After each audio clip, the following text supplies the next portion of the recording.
Good morning. Let us bow our heads for a while and let us pray. Father God, come be with us. Fill our hearts with joy. Fill our minds with learning. Fill our lessons with fun. Though we are not in the classroom, wherever we are now, fill our place with peace. Fill our friendships with kindness. Fill our school with love. Amen. For once again, good morning, everyone. I want to start our lesson with this picture. Are you familiar with this picture? Yes, it is a picture of a soothsayer. A soothsayer is the one that makes a prediction. Do you believe in prediction? When we hear a prediction from a soothsayer, surely it takes effect in our moods, mindsets, and even in our lives in different ways.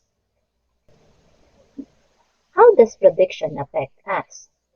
Do you still remember the predictions that we have experienced in January 12? When volcano had erupted, one of the soothsayers predicted that this would erupt again in the date with any number 8. Many of us frightened. Furthermore, when COVID-19 pandemic alarmed the whole world and finds solutions but seems nothing, other religions had predicted that it was already the end of the world. How did these predictions affect us? Prediction makes us feel bad in effect, but sometimes makes us feel so excited and changes our mood into happiness when it is in good related fortune. Do you have the skill in predicting something? I believe that everyone has this kind of skill. Let's test your skills in predicting something. What are you going to do is just to make a prediction out of the simple process.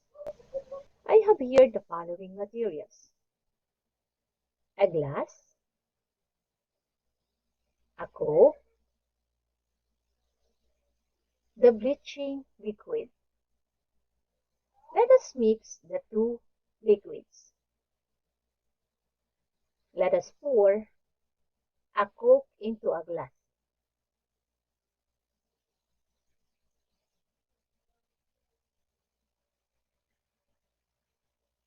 At the same way, let us pour the bleaching liquid into the same glass. And look what happens to the color of the coke. It becomes yellowish in just few seconds. And let us wait for more minutes and let us watch what will happen to the color of the coke. Look what will happen. Wow! It turns into white. It became colorless. Are you right with your prediction? Congratulations! If you had predicted that the coke turned into white or it became colorless, it means to say that you have an excellent skill in predicting something, and that skill is essential to our lesson for today about predicting the effects of changes in abiotic factors on the ecosystem. At the end of the lesson, you will learn to first describe ecosystem and population. Second, predict the effects of changes in one population to other populations in an ecosystem. Third, predict the effects of changes in abiotic factors on the ecosystem. And number 4, suggest solution in some environmental problems. But before we proceed, let us have first the recall of our past lesson about the interaction of living organisms and ecosystem. Okay, let's start with this picture. What is this picture all about? Obviously, it is all about ecosystem. So what is an ecosystem? You have learned that ecosystem is defined as the interaction between organisms and the surrounding environment. How about it contains? Ecosystem, as you learned, that it contains biotics or living parts, as well as abiotic factors or non-living parts. What are the living or biotic parts of the ecosystem? Can you identify the following? Yes, let's start with this picture. Yes, they are the plants. How about this one? Yes, they are the first position in the trophic level. How about this one? The animals are also the examples of living or biotic parts of the ecosystem. How about the second position? Yes, the primary consumer or the herbivores, the third position in the trophic level. Yes, they are the secondary consumers. How about the fourth? Yes, the tertiary. And the fifth? Yes, about quaternary consumer. How about the zero level in the trophic level? Very good. It is a decomposer. Okay, to sum up the examples, they are the plants, the animals, and the animals are composed of the primary consumers, the secondary consumers, the tertiary consumers, and the quaternary consumers. The composers are like bacteria and fungi in our ecosystems. The composers are those animals that eat decaying matters. How about the non-living or abiotic factors of the ecosystem? Can you identify the following? Yes, they are the air. This one. Yes, they are the soil or the land. How about this one? The sun. Correct. How about this one? The sunlight. Correct. How about this one? The temperature. Very good. How about this one? The moisture. Correct. And how about this one? Yeah, that's very good. It's water. So those examples are the following: the sun, the air, the soil, the sunlight, temperature, moisture, and water. Those are just examples of the abiotic factors in our ecosystem. Are you familiar with this diagram? Yes. It is an illustration of interaction of organisms in the ecosystem. Notice the living and non-living factors in this diagram. What are the roles in the ecosystem? So let us find out the answers as we perform the learning task number 1. This is entitled, Who Do the Roles? So for our directions, we have identified which components of ecosystem do the following given roles. Write your answer in your answer sheets. You will be given 5 minutes to do it. For our question number 1, number 2, number 3, and number 4. Time is up. Let's check your answer. Number 1. Who is the main source of energy? Correct. The sun is the main source of energy. How about the producer? Very good. If your answer is the grass, then it is correct. Why do you think the grass is the producer? Very good. Because the grass is the one that makes food for other living organisms. How about the consumers? In the diagram are, we have the grasshopper, we have the frog, the snake, and the hawk. How are they classified? Very good. They are classified as primary consumer, secondary consumer, tertiary consumer, and final consumer, or what we call quaternary consumer. So remember that primary consumer is what we call the herbivore. Why is it herbivore? Because it is the one that feeds on the grass, the primary producer. And who are those consumers? Who are carnivores? Very good. They are the frog, the snake, the hawk. They are what we call the carnivores. How about the decomposers? So decomposers, of course, are the fungi. Are you correct with your answers? Very good. So notice that each components in the ecosystem have the roles in the food chain ecosystem. What do you see in this picture? Yes, very good. The different types of animals or species. Are you familiar with this diagram? What is this diagram? Correct. It is a food web. A food web is a more complex form of food chain. A food web is an important ecological concept. Basically, food web represents feeding relationships within a community. It also implies the transfer of food energy from its source in plants through herbivores to carnivores. So what is community? If you look at this diagram and include their environment, we are actually looking at their community. What is the term community refer to? Correct. It is a group of association of populations of two or more different species occupying the geographical area at the same time. So look at the diagram. This is an image and what is actually the community that we are talking about. If community is a group of association of populations of two or more different species, how about populations within the community? What do you call that in ecosystem? Let us know the answer as we perform the next task, the learning task number 2. This is entitled Mean the Groups.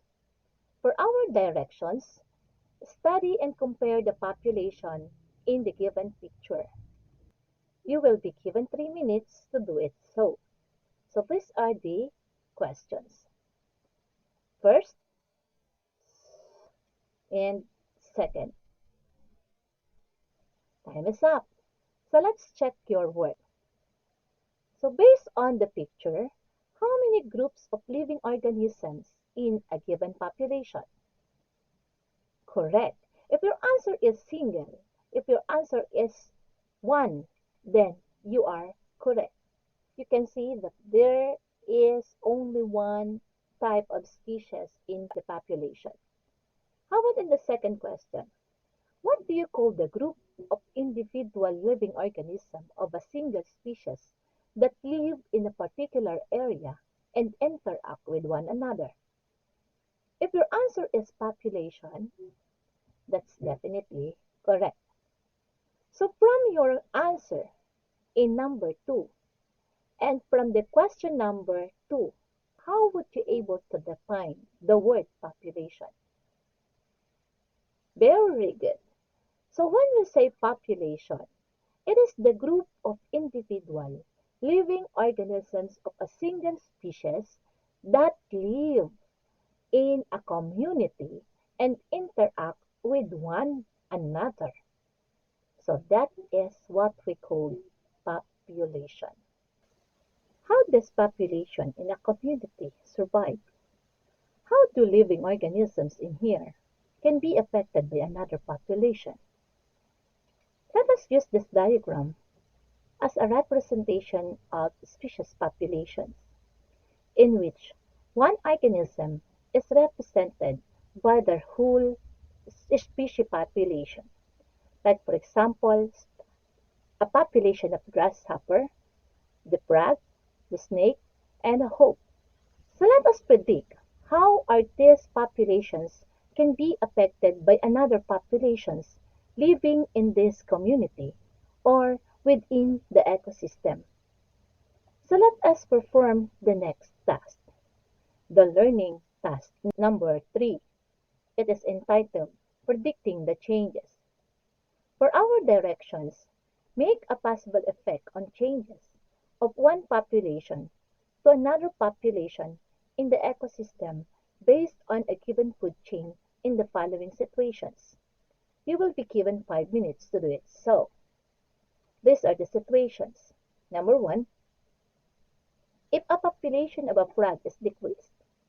Second, if a population of a grasshopper is increased. Number 3, if population of a snake is disappeared. Time's up. So let's check your work. Let's analyze number 1 situation. If a population of a frog is decreased, what are other populations can be affected? Of course, the population of the grasshopper and the population of the snake. Correct. How are they be affected? Very good. They will be affected in the change of population, in the number of population. A change in number in one population will have the impact to another population. That's correct. Okay. So how about in the second situation? How our species can be affected in one population by another population? If a population of a grasshopper is increased, what will happen to another population? Very good. The frogs populations will increase and the population of the grass will be decreased. Correct. If your answer in number 2 is that the population of a plant will decrease and frogs populations will increase, then you are correct. Let us analyze situation number 3. If population of the snake is disappeared, what are other populations can be affected? Of course, the population of the frog and the population of the hawk. What will happen to the population of the frog? Of course, it will become dangerously overpopulated. And in turn, the snake population will also be disappeared or died. Let us assume that the frog's population grows in unwanted numbers and harm other populations and put them into risk of survival. Would you able to kill them all? Of course, no. Its numbers have essential roles in balancing our ecosystem. So did you understand? I hope so. So what does this learning task number 3 mean? In the increase or decrease in number of populations signifies changes in one population to another population due to abiotic factors like foods they eat. A change in population may affect in the balance and imbalance of the ecosystem. So what are other abiotic factors that change and affect in a population of living organisms within our ecosystem? So let us perform learning task number 4 for learning effects of changes in abiotic factors. What are those effects in the changes in abiotic factors like foods? What are other abiotic factors that can affect in our ecosystem and the survival of other living organisms living in here? For our directions, given the effects on ecosystem, make an inference observation about the following scenes and identify the changes in abiotic factors which influence and affect it. Choose your answer from the box. So we'll have 10 minutes to do it. So these are the scenes. So when we say inference observation, you will just give your meaning. You will explain it by your own. And you have to interpret the something or like this scenes. And then given are the abiotic factors that you can choose your answer from. And here are the effects on ecosystems. The effects on ecosystems are given. And what are you going to do is to identify the changes and abiotic factors that can cause or that cause effects on ecosystem. Like number 1, the drought. Next, number 2, the air pollution. So what are the changes and abiotic factors that cause drought and air pollution in the ecosystem? So another one is that the soil contamination, or we have the soil pollution, we have the water pollution, we have the fish kills, and the other one is what we call the nutrient deficiency. So, and the last one is the soil infertility. Okay, so time is up. Let us check your answers. So let us proceed for number 1, the drought. When we say drought, period when an area or region experiences below normal precipitation. What do you think are the changes in abiotic factors that cause drought? Okay, very good. So these are temperature, rainfall, and climate. How about in the next effect on ecosystem, the air pollution? When we say air pollution, air is an invisible mixture of gases such as carbon dioxide, nitrogen, and oxygen that surrounds the earth. Without air, plants, animals, and humans will not survive. So what are the changes in abiotic factors that cause air pollution? Very good. Any pollutions that contaminates our air or any changes in the air can be the cause of these effects on ecosystem, the air pollution. How about the other one? The soil contamination or soil pollution. So this is part of land degradation that is caused by the presence of xenobiotics, human-made, chemicals or other alterations in the natural soil environment. It is typically caused by industrial activity, agricultural chemicals, or improper disposal of waste. So what do you think are the changes and abiotic factors that caused soil contamination or soil pollution? Very good. Any pollution, when we say pollution on any contaminants that cause soil contamination or soil pollution are what we call pollution or soil pollution. Another one we have here the water pollution. It occurs when harmful substances, often chemicals or microorganisms, contaminate a stream, river, lake, and aquifer or other bodies of water, degrading water quality and rendering to humans or the environment, rendering it toxic to humans or the environment. So, what are the changes in abiotic factors that can cause water pollution? Like the soil pollution and like air pollutions. So changes in water pollution can cause water pollution. So that's common in our ecosystem. Next, how about in this case, fish kills? When we say fish kills, this is known as a die-off. It refers to a localized die-off of fish populations, which may also be associated with more generalized mortality and aquatic life. So what are the changes and abiotic factors that can cause fish kills? Correct.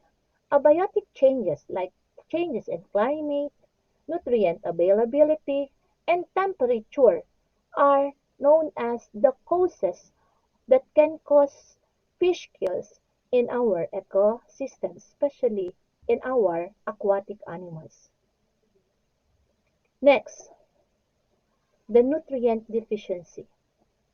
So when we say nutrient deficiency, it refers to the stunted growth, death of plant tissue, or yellowing of the leaves caused by a reduced production of chlorophyll, a pigment needed for photosynthesis, and nutrient deficiency can have a significant impact on our agriculture, resulting in reduced crop yield. Why do we have the occurrence of nutrient deficiency in our ecosystem? It is because of the following changes in abiotic factors like changes in the air amount or the availability of sunlight, nutrient, the rainfall, the precipitation, temperature, and water. Those are the factors that cause nutrient deficiency. And the last, we have here the soil infertility. Soil infertility implies lack of the qualities which enable it to provide nutrient elements and compounds in adequate amounts and in proper balance for the growth of specified plants. So what changes in abiotic factors that cause soil infertility? Very good. These are the precipitation, the nutrient availability, pollution, sunlight, and temperature. So what are the changes in abiotic factors which has the effects on ecosystem? Very good. They are the availability of water, nutrient, precipitation, rainfall, sunlight, wind pattern, climate, temperature, air, and pollution. How about the effects on ecosystem brought about by the changes in abiotic factors? Correct. They are the drought, the fish kills, the pollution, population decline, soil infertility, nutrient deficiency, and many others. So those are the effects on ecosystem. So what did you realize in this learning task? If your answer is that changes in abiotic factors influence species and ecosystem, that's definitely correct. Second, if changes in abiotic factors has certain effects on ecosystem, that's the fact. Okay, take note. It is difficult to predict a specific effects on ecosystems based on the changes in the abiotic factors, but we can identify how sensitive some ecosystems are by studying existing impacts of change on organisms living in them. Like in our real life situations today, think of our current situations amidst the COVID-19 pandemic. People now are suffering from lots of fears.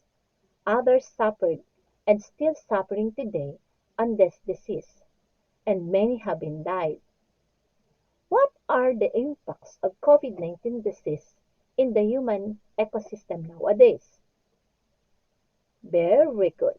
That is the very, very dangerous expectation nowadays, the population decline. In humans, population decline is a reduction in a human population size caused by short-term events such as pandemics, wars, famines, or other catastrophes, or by long-term demographic trends as in sub-replacement fertility rate or persistent immigration.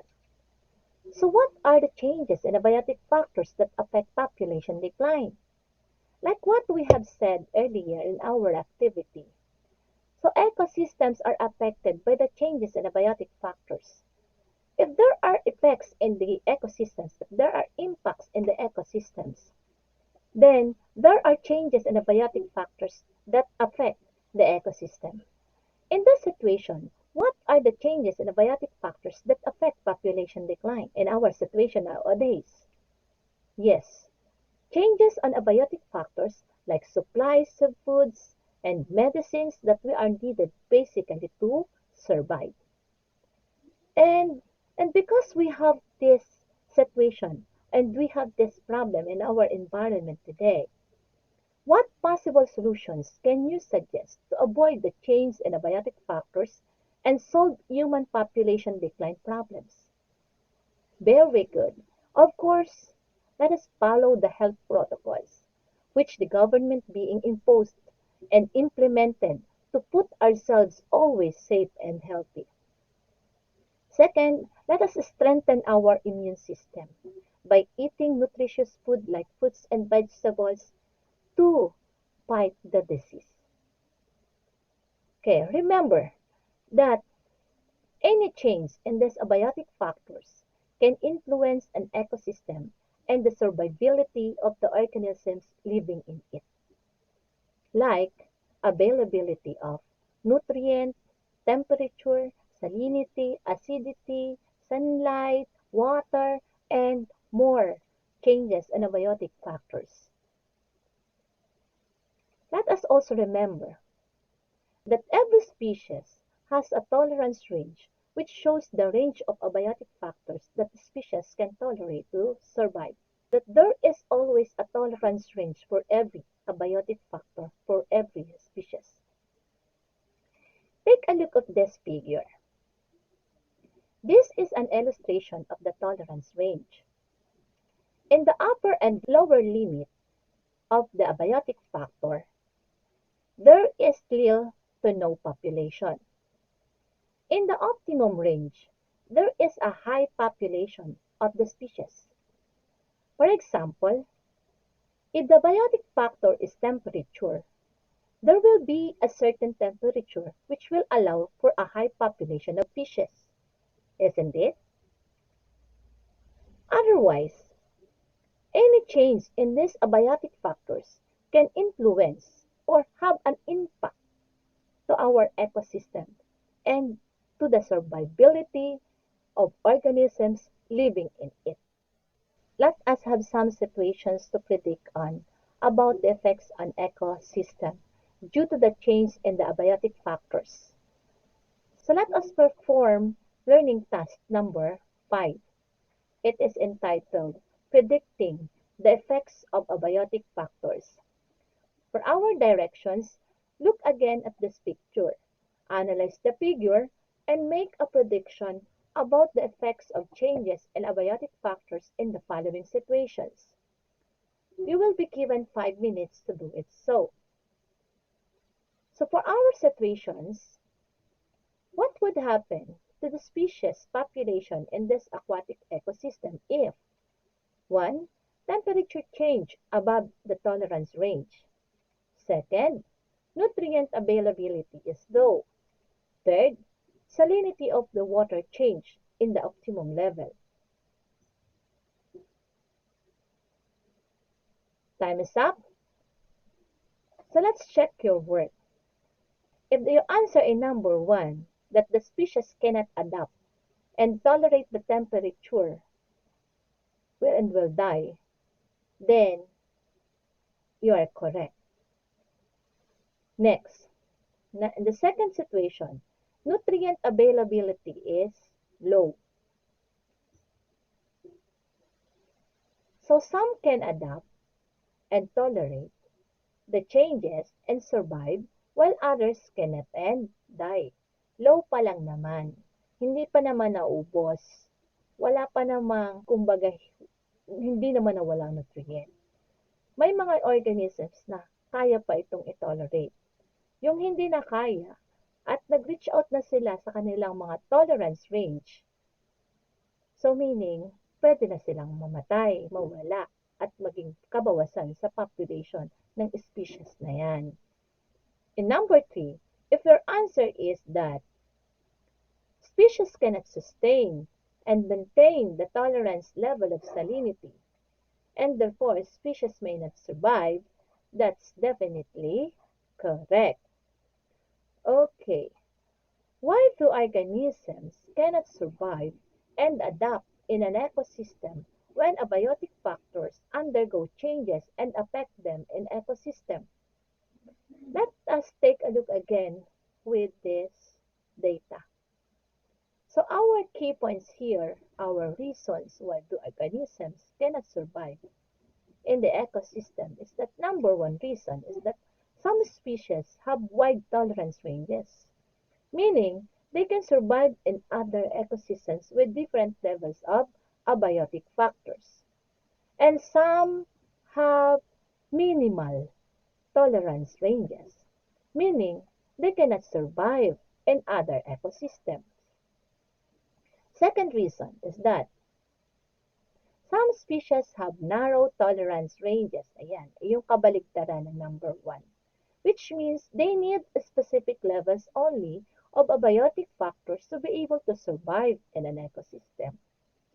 And the third one, these species tend to survive in specific ecosystems and cannot invade others. And another reason is that organisms respond to changes in abiotic factors. May mga organisms na madaling mag-respond to such changes in abiotic factors. Nagbago lang ng konting temperature, hindi na nila kaya, katulad ng isda, pwede na silang mamatay. Maging sa tao man, may mga tao talaga na ang kanilang tolerance sa temperature ay mataas. pwede silang ilagay sa high temperature. Wag naman doon sa nakaka-toast na sa sobrang init. Okay. So, ibig sabihin, in a maximum level of their tolerance range, kayang-kaya pa nila iyon kumpara sa iba. Meron na mga tao na di rin naman pwede sa sobrang lamig. No? Dalhin mo na siya sa sobrang init, wag lang sobrang lamig. May mga tao naman na mataas ang kanilang tolerance range pagdating sa yung pagod, yung pagod, pagurin mo na sila, wag lang painitan. O kaya naman, meron namang mga tao na mababa ang tolerance range sa pagod. Painitan mo na sila, wag lang silang pagurin. So that's it. That is how organisms responded to such changes in the changes in abiotic factors.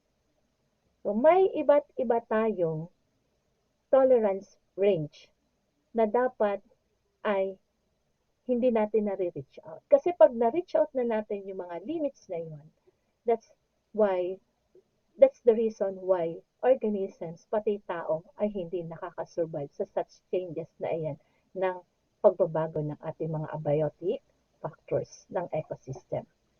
Next, and the last one we have, organisms will mostly adapt to abiotic factors of an ecosystem until it reaches the upper or lower limits of its tolerance range. Is it clear?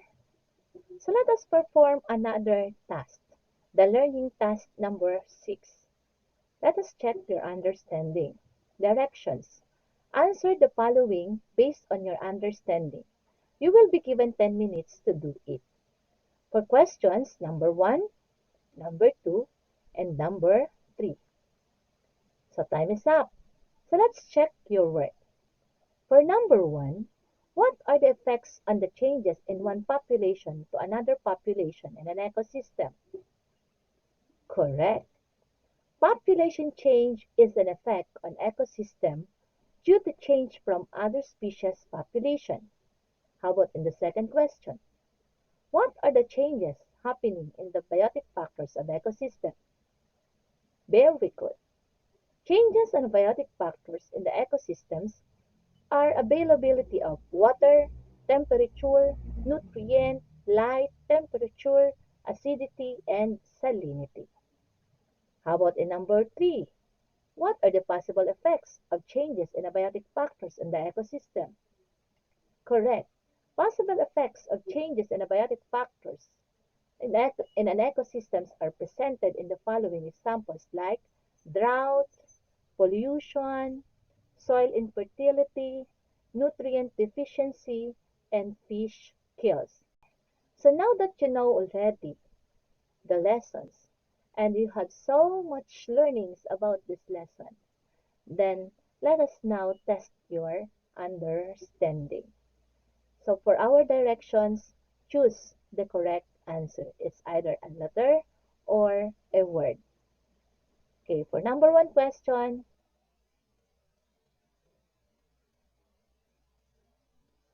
number 2 question,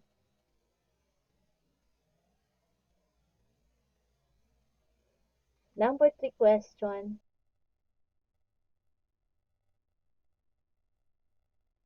number 4,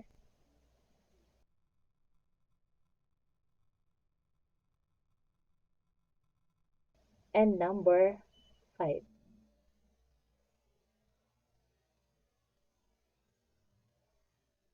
So time is up. So let's check your answers. Number 1. The following are abiotic factors that may affect the population of organisms except A. Drought, B. Earthquakes, C. Predators, D. Typhoons. The correct answer is correct. That is a predator. How about a number 2 question? What is the result when there is overproduction of nutrients in the soil?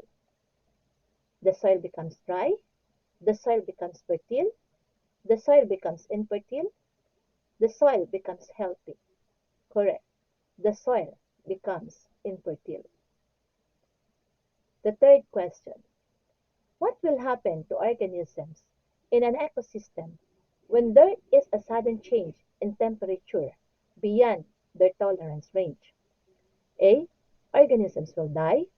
B. Organisms will survive. C. Some organisms will harm and may result to death. D. Some organisms may eventually adapt to the environment. The correct answer is very good. Some organisms will be harmed and may result to death. Next question. What will happen to organisms in an ecosystem when there is water population? A. Organisms will die. B. Organisms will survive. C. Some organisms will be harmed and may result to death. And D. Some organisms may eventually adapt to the environment. Very good. The correct answer is letter C. Which of the following human activities help most to lessen the effects in air, water, and soil pollution? A. Planting of trees. B. Burning of garbage. C. Multiple crop farming. D. Segregation of waste. The correct answer is letter A, planting of trees. So, who got the perfect score? Congratulations! That's all about predicting the effects of changes in abiotic factors on the ecosystem. But there's more. If changes in abiotic factors has environmental impacts, what possible solutions can you suggest to avoid changing the biotic factors and solve some environmental problems? So I will give you a performance task. In order to observe some predictions of the effect of change of abiotic factors on ecosystems due to climate change, watch the documentary An Inconvenient Truth 2006 by Davis Guggenheim. Express your idea on the questions that follow through performing one of the following. 1. Making an essay. 2. Making own documentary. Pwedeng expository or narrative. Then, pwedeng poster naman. Pwede ring poem. Pwede ring brochures. Pwedeng comics. Mamili na lang kayo. Alin ang gusto ninyo? Nasaan ang porte nyo dyan? So, kahit isa, dapat may pipiliin kayo. About the documentary, I have here a link. You are going to copy this link to download it from my drive. Bibigay ko ang link sa inyo. It's either in Facebook, Messenger, or in your email. Or pwede rin, ibigay ko na lang sa inyo. Copy will be sent to you later in your Messenger or in our GC group chat. So, in doing this, these are the guide questions. Number 1, we're going to predict the effect of climate change on a specific ecosystems in the Philippines. And then the second, what would the changes in abiotic factors be in 50 years if climate change progressed? And what would be its effects? And number 3, suggest solutions in this kind of environmental problems. So, pwede niyong gawin ang inyong sagot, ipahayag ninyo ang inyong sagot sa pamamagitan ng mga ibinigay kong learning tasks. Pwedeng essay, pwedeng documentary ulit. No, sa inyo lang, maiksi lang naman yan. Hindi naman yan mahaba. So, nasa sa inyo na kung paano nyo gagawin. Making a poster, making a video, making a poem, brochures, comics. And for you to be guided in reaching the grades that you are wishing, eto sila. Bibigyan ko kayo ng rubrics. Ang rubrics na ito, ang hahanapin ko lamang sa inyong gawa, anuman ang gagawin nyo, ay hindi ko na hahanapin kung ano pa man, kundi itong 4 lamang. Ang number 1, originality ng gawa nyo. Hindi kopya-kopya kung saan. Then, syempre merong grades 4, 3, 2, 1. Kung gusto nyo ng 4, Product shows large amount of original thoughts, ideas are creative and inventive. Kahit ano pa man iyan, basta makita ko yung originality. Then connections, dun sa guide questions na binigay ko, sa idea na pinahayag ng gawa nyo. So next, yung effort ninyo. Ito ba, pag gusto nyo 4 ang inyong points, 4 points. So bigyan nyo ako ng points na nakita ko dun sa gawa nyo, sa product nyo na it took time and work hard on that project. Hindi yung konti lang part na meron kayong binigyan ng effort. Dapat lahat ng parte ng ginawa nyo, binigyan nyo ng effort. Ano? So, bibigyan ko kayo ng copy ng rubrics na ito. Ganun din sa content and idea. Gusto nyo ng highest points. So, bigyan nyo ako ng product na thoroughly answered all the guide questions. No? So, all in all, meron tayong 16 points dito. So, 4 times 4 is 16 points. So, syempre, may dagdag pa ito sa akin. Kung ano man yun, ay yung reward ko na yun sa inyo. Okay? For submission, because now is pandemic, and I understand your situations and difficult times. You can submit your output as you finish your work within 2 weeks' time. You can submit your output at any mode. It's either in Facebook, Messenger, email, or Drive. Kung kayo ay may tanong, pwede nyo akong tanungin sa GC, sa Facebook, sa anumang pang paraan. Sa telephone pwede rin. Ano? So, that's all. Thank you. God bless you, everyone.